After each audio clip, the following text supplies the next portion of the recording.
Chaos Dwarfs don't need doomstacks to win. Oh, are you going to attack me? With 4 armies.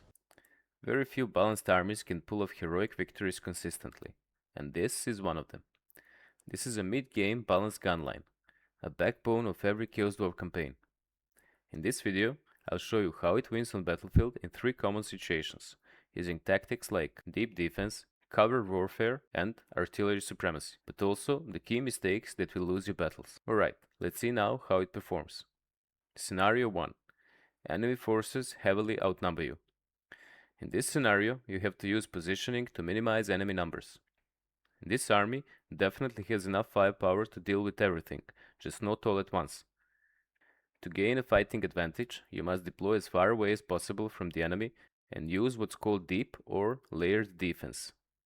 What this means is that you send your lord and heroes far away from your guns and artillery.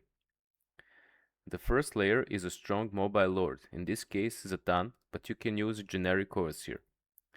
The lord has to rush enemy lines, locking down some enemy units while the rest of their army advances. Next, enemy units have to pass near your flying sorcerer, and some will stop to shoot him. As they move closer, they start taking fire from hell cannons. Then, they meet the second defensive layer, 2 Castellan heroes who lock more units into place. At this point, the enemy is now in range of your guns and starts taking heavy casualties. If anything survives, it's met by the shield wall of Infernal Guard.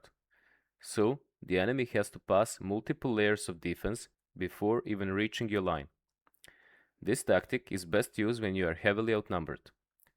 As you can see in this case, it resulted in a heroic victory, only 35 casualties against almost 3 full stacks. Scenario number 2, Mobile Assault. The second scenario is the most difficult one. When the enemy has a clear missile advantage, you have to use terrain. Use hit and run tactics while staying in cover in order to win. Here, we face a tough battle against Mobile Empire gunline. Their guns have longer range, and while their artillery is less accurate, it's numerous, mobile, and resistant to ours. The biggest problem is that most Chaos Dwarf armies rely heavily on infantry, which is vulnerable to mortar fire. At the same time, war wagons take little damage from hell cannons. Because of this, your infantry must remain hidden until the main threats are removed. Fortunately, Chaos Dwarfs have fast, powerful lords who can do exactly that while taking severe punishment. In this case, Zatan charges into enemy lines, killing Elspeth and then focusing on war wagons. Only then can the infantry leave forest and engage.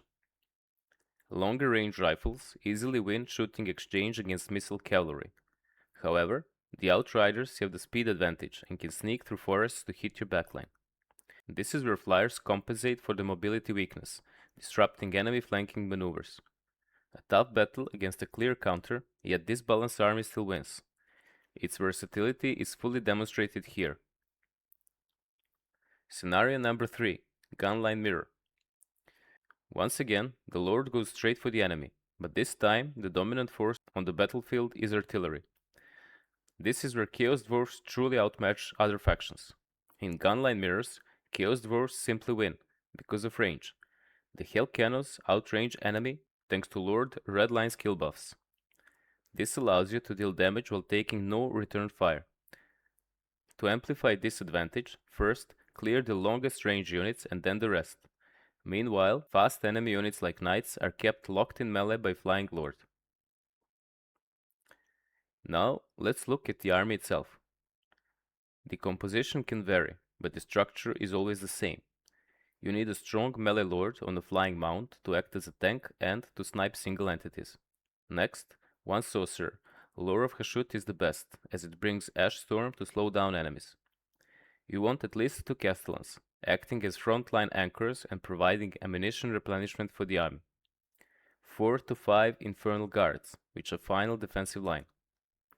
6 gunnery units, in this case 2 blunderbusses and 4 fireglaves. Ideally, you want to go full fireglaves if possible. As for the artillery, 4 Hell Cannons. Hell Cannons are the best mid-game artillery. They have highest range and guided projectiles, which means they don't miss. They're excellent against infantry and cavalry. And finally, my favorite, 1 or 2 Bale Tauruses. This flying monster has strong breath attack for damage against infantry. It can fight monsters in melee and act as an interceptor, stopping enemies that break through your deep defense. As a standard gunline, it can always be improved and tailored to personal preference. One thing I would highly suggest is dropping blunderbusses for more fireglaves as soon as you can. Blunderbusses are amazing units, but their short range is a major disadvantage in gunline armies. Range is more important than raw damage. If you want to start gunline early, you can pick 2 magma cannons and 2 hell cannons. Hell cannons are best at this stage, but magma cannons are a good budget option too, if armaments are tight. Especially if you fight infantry heavy armies, magma cannons can carry. Bale Taurus is my pick, but any flyer can work. Bull Centaurs can do similar job. They hit harder, but don't fly, which is main reason why Bale Taurus is better. Mobility is king. Castellans are key elements and more is always better. They are your best frontline unit. Since they are small, they are hard to hit, but also they won't die to friendly fire. The best trait is Unethical, which reduces Infernal Guard upkeep by 10%, and it stacks, so if you can, get more Unethical Castellans. I am not going to cover Hellforge upgrades here, which can turn this army into a true doomstack. This is just generic army you can recruit cheaply and have success with, even barebone. Let's take a look at how to deploy. For static armies like this one, deployment is the key moment in battle. You have to position well from the start, as slow infantry cannot reposition quickly. Hell cannons need to be deployed back and center, just behind fireglaves, while castellans go in front. Either put 1 blunderbuss on each flank, or offload both units on one flank. Split Infernal Guard and deploy them on both sides to protect flanks. If needed, they can run in front and intercept charges. Flying Lord and Sorcerer way up front, and Bale Taurus can skimmer in backline and watch for any enemy breakthrough to intercept. If you have a hill, always try to put artillery and guns on top, but don't open your flanks. Any building on battlefield can act as a flank on its own, so in that case, offload blunderbusses next to it and all melee infantry on open flank. A good volley is best anti-charge mechanic. Avoid any forests, as missile units will hit trees, unless you plan to hide to begin with. Rivers will also reduce your infantry combat stats, so avoid them as well. You can usually recruit this army at tier 4, but preparation can start at tier 3. You'll need to wait for fireglaves, but blunderbusses can fill this role temporarily. Again, range matters more than damage. Here are 3 reasons why you want to build balanced armies with Chaos Dwarfs before you snowball hard in a late game. Armaments efficiency.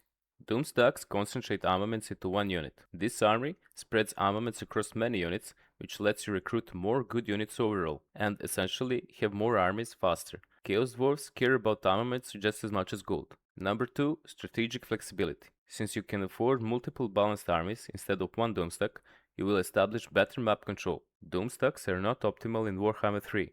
Multiple, cheaper armies are. Finally, auto-resolve. Balanced army performs better in auto-resolve than some one-unit stacking armies like Iron Demons and Skullcrackers. Chaos Dwarfs have good melee defense and armor, both very valuable stats for auto-resolve calculations. This prevents campaign fatigue, as you can skip smaller fights. However, expect uneven casualties, as melee infantry will always take more damage than ranged. If you auto-resolve too many times in a row, you will have to wait a few turns to replenish. Let's cover now when this army fails. Gunlines are pillar of most Chaos Dwarf campaigns. They can win almost any engagement, but only if played correctly. Most losses come from mistakes. Here are most common misplays you should watch out for. If you are not using deep defense when you are outnumbered, too many enemies will reach your line at the same time and overwhelm your position. Next, not using terrain properly. Always deploy in open field and avoid forests if you want your guns to fire, unless enemy has range advantage. Utilize hills and watch out for line of sight. Guns need clear view to be effective.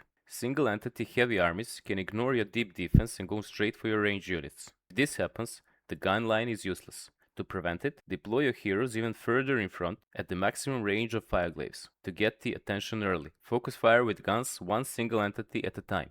Summon heavy factions like Skaven and different demon factions. If they spawn on your guns while advancing, this can collapse your formation. Hold bulk of enemy forces far away until they use all of their summons. So the final verdict.